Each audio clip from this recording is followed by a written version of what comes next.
Good morning, Karabas. Dito tayo ngayon sa bukid. Papakita ko sa inyo ang Mount Iriga. Ayan o, kita pa dito. Yung Mount Asog ay Isarog. Natatakpan ng clouds. Ang daming coconut tree. Ayan yung Mount Asog ng Iriga. Mount Iriga o Mount Asog. Ayan, diba? So refreshing, diba? Oh, kasama ko si Teya, oh. Ang ganda din ay Dito. yan yung Villa Petrona yan. And then yung may kalsada, ayan sa libtong na ata yan. Libtong Libon na Albay. Yung kita dyan na kalsada, ayan Kita nyo?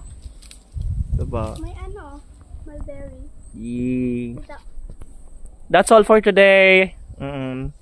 Bakit tayo ng bukid? Nagbukid-bukid muna kita. Para fresh air.